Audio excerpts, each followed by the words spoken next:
cái trang ngoan điền cái human reasoning apart from the scripture ko charnat tin charnat ke chitere ruainu kot ngude kono jekna ni jan balat kono ken waza me gwan liana tine welcome ko take a good understanding kala take away mugam la de ngak loy da ke je it's such a blessing to have you and to journey with you can run reality that I know you. I'm always grateful and like to just listen. So kan gwaza me bi ye kos bi aben kel the kon ben jako bana Wednesday bana jebelin and very kamal. Thank you. Amen, amen. Thank you. Chalo ita te long. Te long imi di long hano chana la ni me chana ramtin. Kalo ikon del te long ba kan mani kon dia. Cha kon ni ke nin te chuo.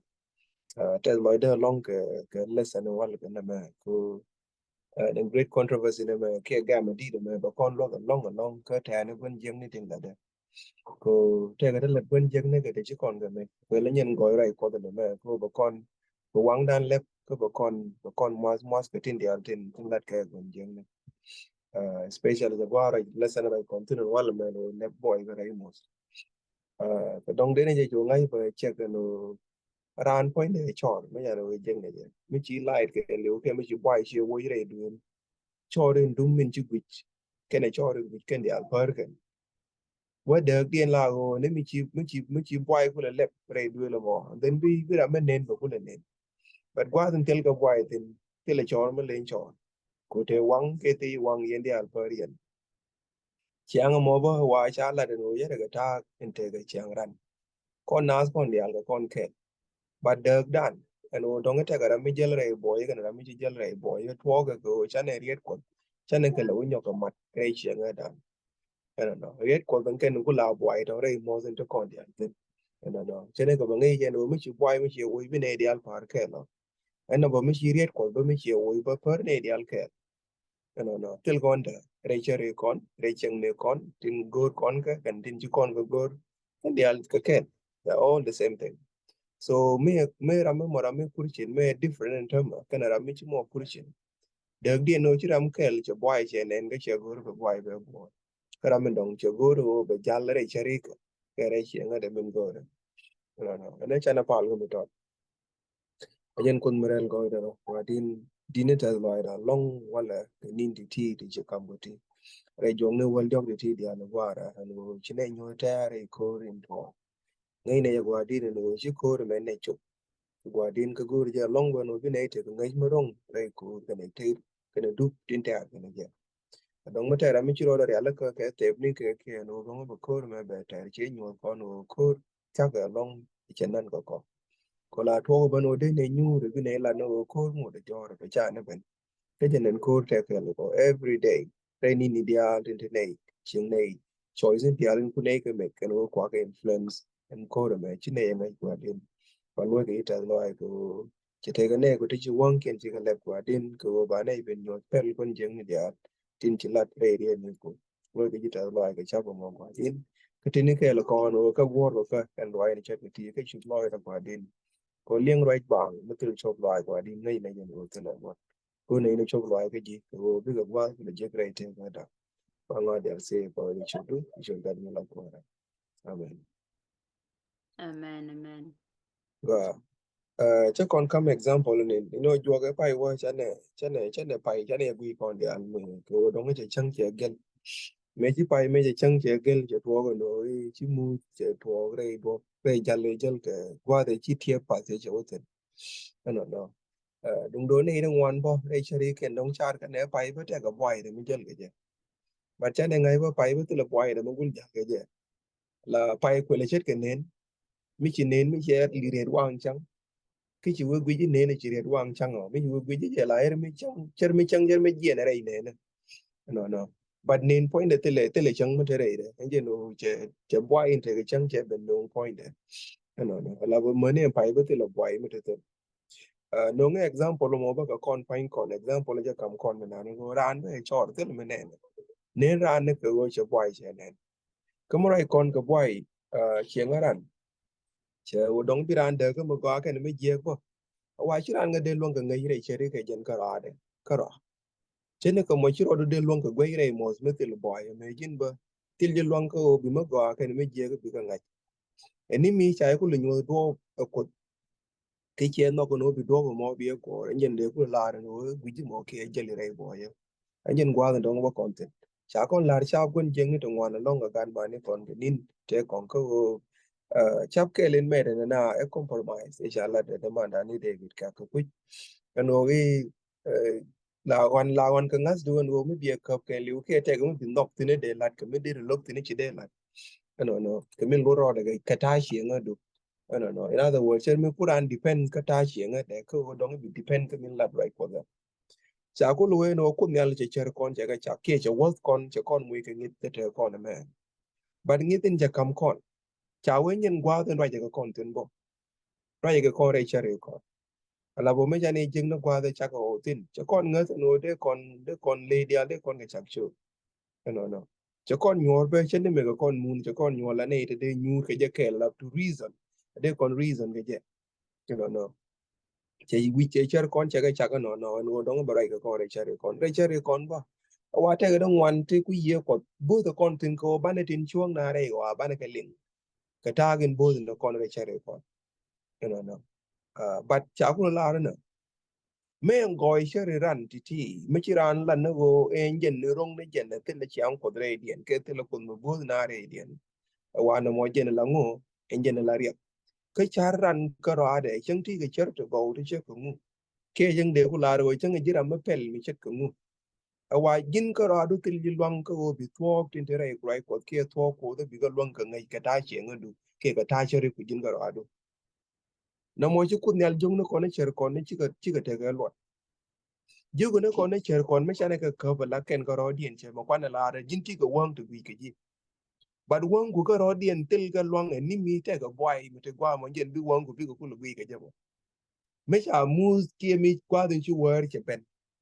ke che te ga won me di de til le kwel me te nyal mo ku boy me ton no ngrei mo so mo til ji luang me de mel gwi ji chang ji wang ji ga la pe no wano ba nyen tare chari kon but ye o je won kon como wo lai ben wo boy ben yo bi won kon bi ga gwi de go ba mi de na kan mi chi de na bi ga de na joy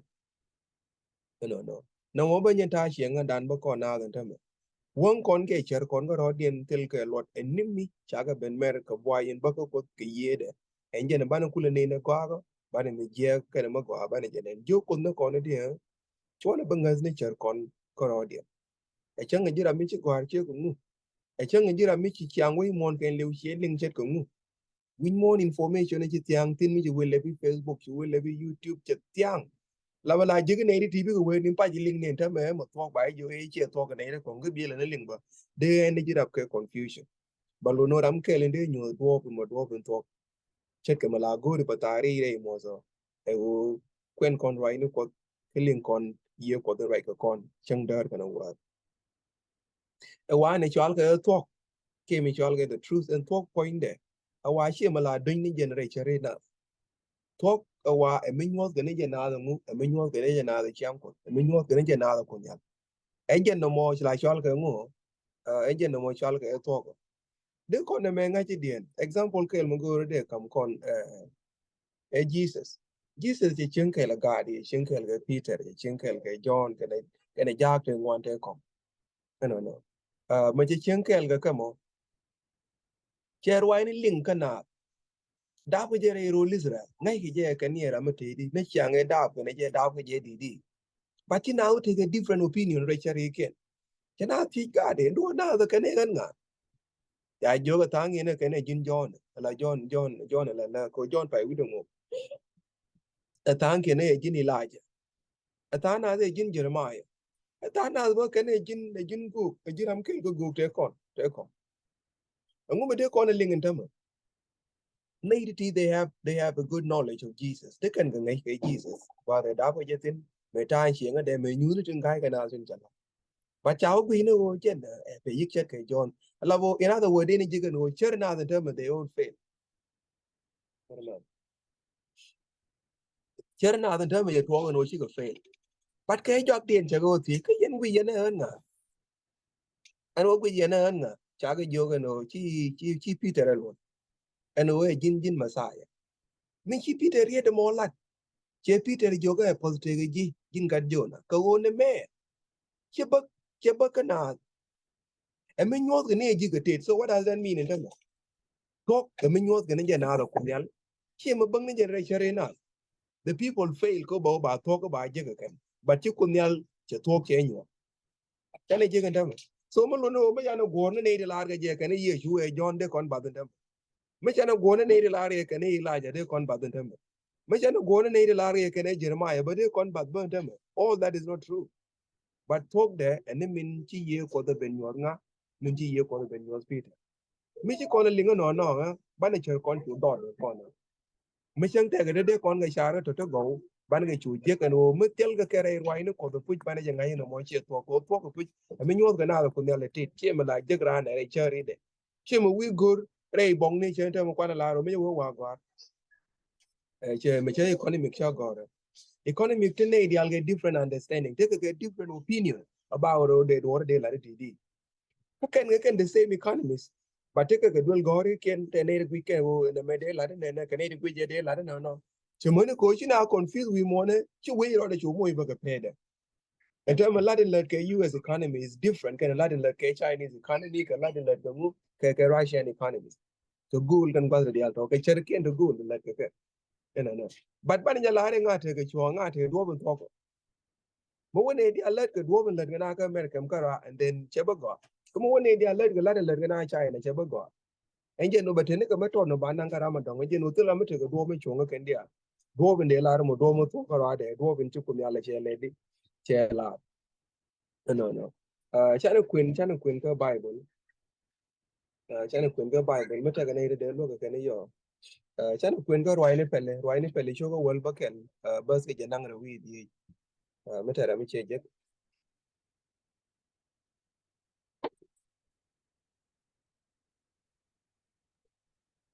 Gua Right. Okay, sorry. Okay, go ahead. yoga well bakel bed and dar with dear in Chalatin. And I take a dome chet come go around. Come talk there. One Eliaka. Amen. Well, let me not say amen. Go don't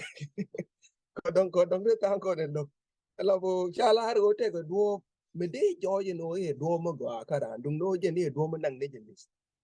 No more a japalacon, ko middle road along a child. What have you ever thought? And which they like kitwe benre chara do put in a marung ko de lani a chong kitchen. But a good show no name here. Charo do a cherry could the altin tinchilla ke jira.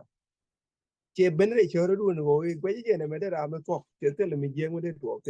But at the end chewa lani chewa joy la me de la ga long.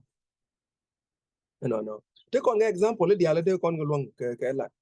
I think tell me con the young point con chan me cha la de gwan don an ke man don dan bi. Me cha ga bin yo gwen jeng ni ja no ga rang to de cham be no pel be no che chubre chero den well then this is good.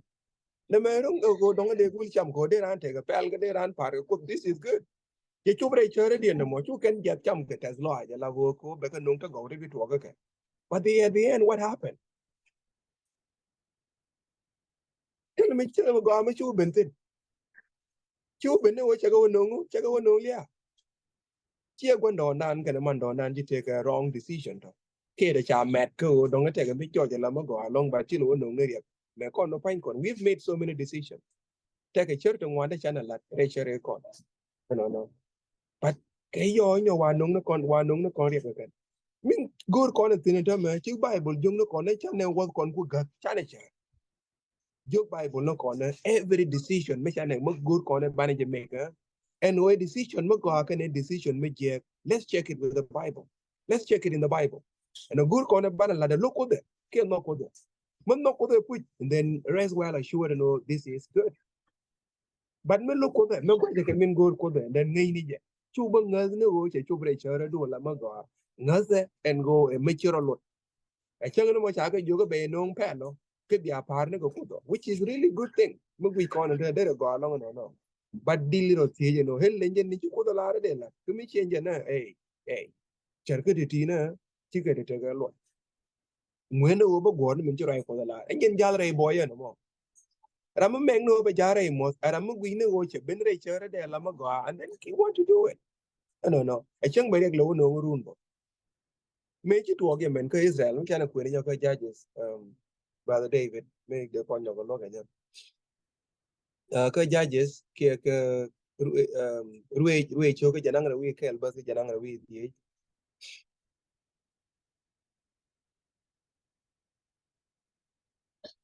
Okay, agwada me kwa kwen ni ruwe cho ke ra ba ba kel wo ke wal bangwan. Ruwe cho ke janang ra wi kel min chala. In those days there was no king in Israel. Everyone did what was right in his own eyes. Mulo no chawo ken ni to chawo chwe til ko ke Israel. Mulo no ko til ko ke Israel la wa chura mi chulat ni min nok loy de je. Kwan ro dan ti. Ente mi ne dial ja ko lat ke min go loy de. Te kara me de chong lat ko kon. Ko ente mo kwan la re o mi chi US na ko jog do whatever you want ke jen chang America lo. Te kara me de chong ke stop sign. Ke te kara me de chong ke red light. Te la ran me de chong kan kwa de dial to. De la rum ne na the whoop. Right. So de rum ne dial whoop. Ko te la me chung te la me gwi nga. Nga mo la no ge gwi nga. Te la mo no ge gwi nga de yu ne dial tu. En wo bira le gwi mi char ke no bungul le te le gwir me te ten. Mulo no me te lo ko da. Ke te lo ngut te le gwir. Ka ra me te le gwir. Te le me go ma la de. To ge gwir ne re gan kun pe me ke me te ka ra mi chi kya ga pa lo. Just le ni no mo go lo du jamo. La te ga mo ga ma le ke ne. Oh. Ene ran ge lo go re gwir mo go. So mi chi ko me chi te le re na. Den te le ken ke te je. Brother David mi ngode le nga. Dere me chi to ka ga Israel ke nin te te ko ko re de ngu chi ken ga la. Ko mu ku gur ko mu ku je and then the freedom then you go ma ta ma go ma freedom. No. So what happened during the freedom years? Ka ruwe cho ka ro bas wal bakal ga wal bangwan.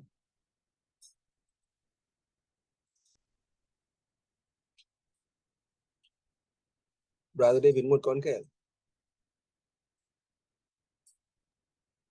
con là kề rồi đúng nữa con này chứ Okay, ka ja ko kwen. Go bas wal bakal che lar ne. Tu kunyal ruwe je ti ba ka kan ne tin ma ka ka chwe ngot cha ruwe len ka go gur ken ni kus ko ken ka pal ken ni ke chwara chu mal rit du e chi gwanda ni ken go te charwai ko nyal los ka ken lat ni je ka mo chi ko nyal ka mo ruwe jo la te ka kel ka ruwe ka la ke a kan ke te ni ji tarien ke nin te ka ruwe ni dial la kun nyal a te ka nuk ke mi chi ka chu chieng mi je dung de go mo chi ruwe liwo la ken ro chwarit jo ke bi let ken chu je ga long ka let gwani ken wor ke ni kus ti gwai pal ken ni ke a chi ga de met luñ pin ka bom we dien ngu cha ne jek tam every time e chi ku ka moy ke ruwe jo everything will be okay ko be te ka gwir rei we ban me chi ruwe li liwo bi ka loy ne cheng ni ti jek te dia la wo ken cheng din jek tin chi ko lo wotin bi ku le chu je nyore cheng ni ken ni jek bi ko nyal ku le nyoke pare nyoke we ka be ngen ko nyal be na mo na enyen kel ma de ne no ki dictatorship ko no ko nyal ka ba ke no ko nyal ka kon ka wo pin na fa la kon mele on mele du no te ke te le ne mo ga ke amani era me yang na ko ne mo long bu mo de me ya ga na mo we ko bel ba gonul ba ko de nyok ko me nan me te ko bom la ya ga na ma je men jo ni le la ngu e yo me chi dong ne le wo ben ba la nyok ma je ni te che ma je nyok chi we ke lu cham na na ro dien che pe pal ko ku je bu la wiru non ko me jin bi ba gang ba ngot le ma gang te ngot le ma gang ji chwe la re mo di long re ro Israel ke che re ro Israel ka ro nyoro ka we imagine would dor me yal ga Libya me la te would yala Gaddafi me te me dan e yo pal ka me wo ga politics te ka gwe charan pug wi char but the moment you call to Libya I tel kwar mer waj we te mu chi to la bar ga na chunga ka gwe ka video mani enta ma den tuwa rai livia ga te jek te chalo den ngai eni gwal ma til gwer ko gwer ga le ngai ko ne be ga ko nyal eni gwal ma til gwer ma le na ga cherkien kan ga rodien it is not okay kama ngai ko ne en go gwal ni chi gwer til ten ma go jo ga na ku let ke min go loy du je ila je ka kwel mu chi ko ne de wule shara ba ma ne ko ne rai loy ne ko me chana we gur ko ne min lat loy da ne en go nang na ko ke me je mu chana je lo nga ga no we just continue to make a Western world. Chakon ye go follow your heart. Good na loy do. Oh, my child, you go follow your heart. Good na min nok loy do jenamo. You're gonna follow your feeling. How do you feel about this? Do you feel good? We you nok jenamo go agaji. But we the way yes, oh you do it. And you go loy do jemo. By the thing we do di. The way and loy den do and loy check where I and check chang no wood. By you and we loy do jem. Come open you be I check jemo. Oh, let me check. Cứ mấy jin chia cái việc nên loại đến này loại chắc là bây giờ đừng để cho lại cái này để cho lại anh chia gần bên đó cái nó mình nó còn bao bây giờ cái nhân nó loại được vậy cái chú ấy đừng có lấy được đâu mà đừng có đi chú đã mất đồng bên nó go bây giờ cái chia jin mà go loại được chăng anh nhân lúc cái cam người nào đó mấy chú rồi về lên nào luôn mình mà làm phát cái gì thế được biết này đi alo điện giải chuông phát cái gì thế cô chỉ nãy giờ cái nó lần này mình nọc loại được vậy chú bữa nào mất đồng mới lui gì mình vô gì chú mình go loại được vậy chú bắt là chú bắt nọc anh giờ làm phát cái thế cái vi mô này ta nên thế này thôi but you con nyal ko ndi en o lo cha we lo je ni te ni je cha we lo je njera me gwen me de min din ni jen min ling di al wi mo ne me ke je nen cha ko le jo go go ne je pa nyen gwen me de mo di de mo cha kon ni ga ni de wa de ma da ne David ka den go gwen je ni te ga let che te ga sharp te pel de kong de che nyok no re te cha me din me de na cha e man len ke je mo no gwa din chi gwen je ni dong da me lo da that's why I'm cool di de tare je me tare je lo ra gur kun ya loy dan gur gwen jeng na loy dan the moment gur kun ya lewo a cher ku ne ko ngoten ngode ko mete yen ga ta she ngadun bat no go bay ben nyoy do e ye bo ga gan ba de gwen jeng ni chu te ga ma bo ji angu bo ni ji ra ma dong ka jin rungi jin point ko da tu jin ko mo ci chare loy do mo le ni je en ni ngode je ba te metel kon example to ngwande chane je te de kon nyoy ra ma ne loy de ko ji ci la chu ba we ten money and while I'm corner made and the intelligence of a person la time give me your IQ. Dr. Nyawan will also attest to this. La time get peller and men and IQ. Then shall we just work at IQ exam sheet you can train your mind to actually pass that exam. But that does not mean oh I'm a intelligent. Then most ideal in terms of time get peller and your executive function. Executive function would you take a chair to go. Ke memory ke la mali ngak mali ke tit and then min dini jen ba shego anything mi chare bi chu lat ke bi chu camera ke bi chu act upon it be yil te ga mi chala inhibition la go biro du yigang biro du yigla lu ke rodu ne me e go dong di rodu le ti tel no go ba la de po come go ba la de chu you have to think before you act and thinking before you act me jira mo maran ko da e go biro du ti tel ne me pu je ne de ko da la ne me je ne go ko da karane de la kete mete di urai dia bitil lot ko du biye chu nga jangwa mi bok du biye chu le ba ma en me chene me cha la den tam look bible on mo look bible e chara ne me chara lo chade me go me go lo de je biye ka chu no and then min jog dia ne nyo e mi ala flexibility e wo chiro du bodot ka ken bi chu monten then bi yite ngai ba no you can say maybe I could be wrong no e wo you could be wrong man and can cheng dia lo gwen jeng ne ke but now the world money with one point there where tin determine the best intelligence me yala executive function engine la best intelligence engine de ran ngai je no ra metal with the case with the pet ko ra mala yuro ro daga do ke ne char ne ba je ra mete di na man no kara mala dunno ro de kelba mi chidde le char ko do ran dong de ne le te ga for example chine dang ro chi ne ni ram ke la da gan mor ga ram ke le chiro por yuro tin ko me gan mar na ko yes de ga yi ka chong bi chong ke nyam ba ngot ken ko ne ter bi ti ga ngot ter yanam me gan mor jig bere be juma de be chan wo ma de kur me ku chok de kur chung ba dei ba ne che nyen chang la che na bi aru dun be ko no on ka me ke yen che cha lwe wala yuro yen ro dun ke do ke lu che do ke ne do on ri de alba arep ka rodian no mani re decision du kon ka mega no luno gwa da cha kon chal tenen tama gor ke jen go aran chi ba ngan na ta loi da kara to go ra mu gu na ta loi da kara cha la chi ba gwa we te no mấy cha nó quyền nhau có ai dài show cái năng đi với đọc qua cái show qua cái sorry show cái năng đi với đọc bas baken no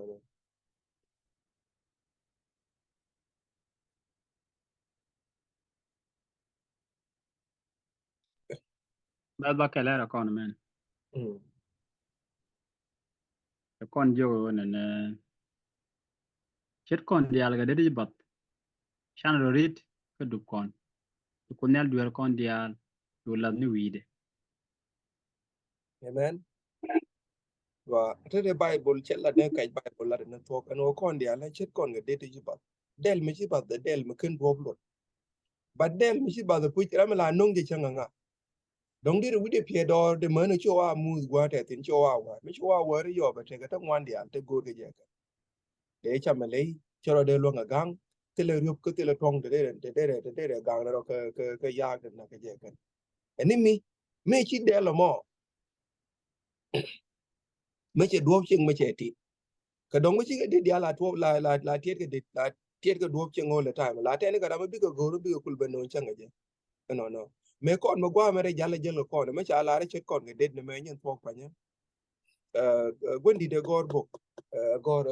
Sabbath school the con thì nó mắc phên chả là cái chăng cái gì coi với giá gì rồi cái này check để cái hotel mình chỉ có tiền và hotel mình thấy chọc được cái room thì ngay con này lên thì con business long to me rồi là gì time với giá cái gì rồi là lên good với cái quá cho với cái giá là cái 1 hour mà cái giá là cái 1 hour cái nhầm người chứ hotel là phải còn chuyện tình hoàng is very easy với con người thì nó giờ ngay giờ đuốc ban ngay con đuốc tin Canary là cái là giờ lên aji rồi cái til du til pour mà gua mà là gua nó bảo ngay nó đó cái chân đuốc này mà anh mình đuốc mà quay chăng ban mấy cái đuốc này nó nó cần giá gì rồi là gol cái nó điện chào mấy chỉ chụp gì rồi bây giờ chỉ chăm cái này chui chỉ là quy ngày tầm trái chắc là long nó để được bật mấy cái giá nó cái 1 hour đấy chứ cái bật gì rồi cái chân ngon quẹt cái mức cô nhỉ mấy cha chứ cái này chỉ bay cái gì chỉ đuốc chỉ đuổi cái ô go bao rồi mấy người chứ cốt cái luật chứ cái ô cái này là còn mới được gì rồi mấy cha nào chứ cái này cái đoàn cái ô bạn này rồi vô cái con chỉ này bật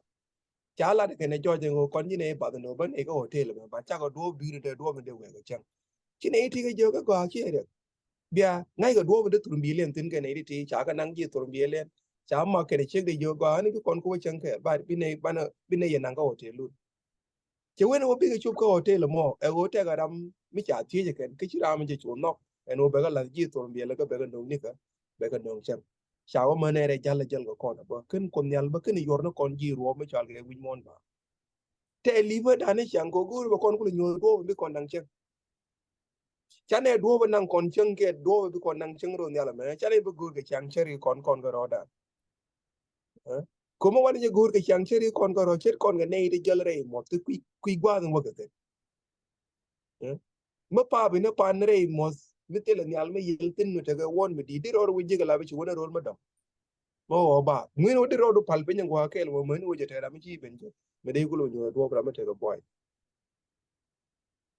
enyen ta ga jala kon ba no mo entem we mo na te kon te te ga ti chal ga no prophetic school by who need to become a prophet ala ba changa ne nang la nang na ga theology na nien theology does not che nyu do inde nang ga cheng ro nyal ke min de na nyu do ma ga je theology ba ying mat ke ye ko ba ying mat ke bible enjen ba na ku nyu do ga to ke chang gora da nan je na ba na ku te ga ngai ko gwa ngo content no ba na te ngai mo content ni mi sala lo ti ka mi ngai do ko kon je we mo ndi altera mi ngai do me de ran ku jo ga do je đua bên to ara mi chu chang ro nyal ke chile na lun jok te ke la kon wi mon enje na mi kon nang gwa de wak nani wone di altem chana bo go ne cher kon we do not know the way enjen ke la badango badanga no mo ke nyam a chang ni ru ne ta mala de ran nyu be te ka du de chum ye jo te bi te jire wa gur bi te ne ne ke jinen ba mu you still figuring out no te na di you still knowing and what te duer de duiri mo lo no yang ni jen gwan ran ba tel ji do mo de lo nga nyu ka den go te ngo abi u je du te ji je men tel ga look in there go and no did gal ne jo ba nga ke jin kwai je ba do ko ma ngai do ba gan jera me de tin nyin wi ne ni dia lan ta mu wi mo jina let's try to figure this out together chana wona gur kel nyul ta nyun ka du ko ma nyul ta nyun ka du ko ma to de me ko do bi nyul ta nyun ka du ba chan be ko nyul ni ka be ko nyul do ben to no take a wood kel me chana gur dong be chore de nyal but ra mo wood me chon but de chore la te gi mother no but jel ga na gan man